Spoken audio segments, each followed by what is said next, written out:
Can Mexican Catholics celebrate Dia de los Muertos? Of course. No, I'm not going to sit here and tell you that I know what this day is and everything of that sort, and that I can go into clear-cut detail, because I can't. But what I can do is tell you what the Bible says and what the Bible speaks on. But then also I can go to sources that can give better clarification on this matter as well. And as we can see, people, the Day of the Dead combines the ancient Aztec custom of celebrating ancestors with All Souls Day, a holiday that Spanish invaders brought to Mexico starting in the early 1500s. The holiday, which is celebrated mostly in Mexico on November 1st and 2nd, is like a family reunion, except dead ancestors are the guest of honor. Let's read that again. The holiday, which is celebrated mostly in Mexico on November 1st and 2nd, is like a family reunion. Look here, I've been to multiple family reunions, like a lot, and not once did I see a dead relative. And that's just being plain Jane. I ain't never seen no dead relative at no family reunion. So this is an unordinary family reunion and get together we are hearing about. Except dead ancestors are the guest of honor. Day of the Dead is a joyful time that helps people remember the deceased and celebrate their memory. Now look here, that part I don't believe is bad. Coming together as a family to remember somebody who was lost and, like I said, celebrate their memory. That part I don't believe is bad, But, talking about I'm about to see them and talk to them and communicate with them. Nah, I'm not communicating with any of my dead relatives or dead ancestors. It's just not happening. I had a sister who died. I'm not communicating with her. I had a grandma who died. I'm not communicating with her. I got 2 uncles who died. I'm not communicating with them.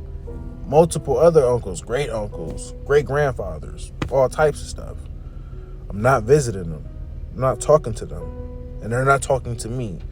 But if they try to talk to me, the Bible says that, look here, the living know that they shall die. We all know that we're going to leave this earth one day. If you watch this video and you get to this part of the video, you know good as well as I know, we're going to exit this earth one day.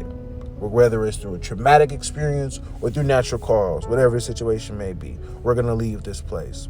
But the dead, the Bible says in Ecclesiastes 9, 4, 5, and 6, that the dead know not anything, neither have they any more reward. So if they don't have a reward, they haven't received any reward of heaven or hell yet. Why? Because the dead know not anything. If you in heaven, you know something. You in hell, you know something. You going through something. But the dead know not anything, the Bible says. And remember, when people went to heaven, their whole body was took. You can't name or you can't go to any verse to justify or say that I'm wrong. Because remember, Moses, actually, let's start from the beginning. Enoch walked with God for 300 years, and God took him. He didn't die.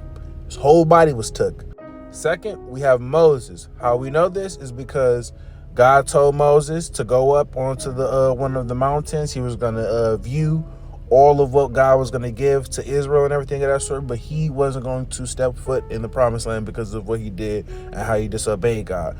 But guess what? In the book of Jude, we could find that Michael, the archangel, we could debate about this another time, but Michael, the archangel, is Jesus Christ. If you look at verses that's talking about Michael, it says that Michael was a prince. Michael would stand up and nations will bow to him. He'll be given the nations and stuff like that. That stuff was already promised to Jesus. So the only common sense or only justification within that is saying that Michael is Jesus. Because also it says that everything in heaven and in earth is given to Jesus Christ. Therefore, Jesus would be chief army or chief head of, his army. Because that's given in heaven. Point I'm getting at here is, people, we see that Michael the archangel came, picked up Moses' body, but within him picking up his body had a little dispute with the devil during that time. I'm guessing during that time the devil was trying to come up with many accusations, because the Bible says in Revelation that the devil is day and night coming to the Father with accusations against us to try to basically have us not be able to be justified or have favor within the sight of God. But that crap don't work, because it's the blood of the Lamb. But you gotta obviously accept him and rebuke sin and turn from your evil ways. But let's get back on track here though. Like I said, Moses, he went. Now look here. When he came, he picked up his body. If Moses was already in heaven, why did Michael the archangel, Jesus, come and grab his body? Clearly he wasn't in heaven. So like I said, we have Enoch and we have Moses. Then we also have Elijah. Elijah was took up on a chariot of fire. And remember, his garment fell off and it was given to Elisha. But like I said, Elijah, his whole body went. I mean, of course he didn't die.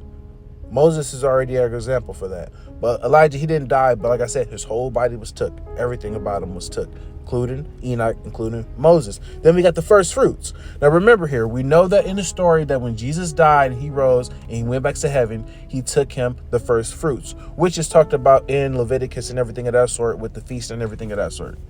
But the point is, though, when Jesus died and he rose and he came back to heaven, he took him some people up as well.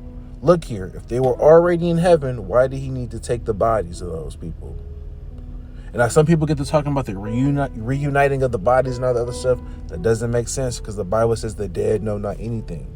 And like I said, if Moses was already in heaven, Jesus did not need to go get his body.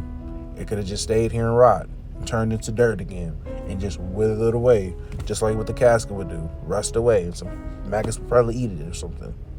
Point I'm getting at is the Bible does not justify us talking to the dead, communicating with the dead, or saying that our dead relatives are in heaven, hell, ghosts, ascended masters, any of that nonsense. The Bible does not teach that, old or new. First, people set up a candlelit altar in their homes so spirits can find their way back to their relatives. Nowhere in the Bible do you see this. Nowhere in the Bible do you see this. And voice the reason for you backing this up and saying that people can support this and do this act is very, very, very, very suspicious, because it seems like you know something about the occult. The altar also offers some of the favorite foods of the deceased. Look here, I had a sister who died, like I said, and my cousin, he doesn't practice this type of stuff, you know, but his is that Ephi stuff. If you watch this video, you know about the Ephi. I don't know. Like I said, I don't know too much about that. I study the occult and like certain aspects of it, but I don't get into all that other religious stuff and searching up this group and that group and all the other stuff. But I know that he practices some form of that Ephi stuff, and he has his little altars and all the other stuff. And he even told me, like, I was talking to him one day, I was crying and stuff, and like, you know, talking about how I miss my sister, and I got so many, you know, dead relatives that I miss and stuff like that. And he was talking about, you know, well, cuz you could do this right here. He said this: get you some candles, go into a secret place, get some food that they like, set out a drink or something, and do this. And in the back of my head, I was like, nah. Because guess what? That's not what my Bible teaches. That's not what my God tells me to do. My God does not tell me to communicate with the dead, because I can't communicate with the dead. And if I'm communicating with the dead, you are communicating with a demon.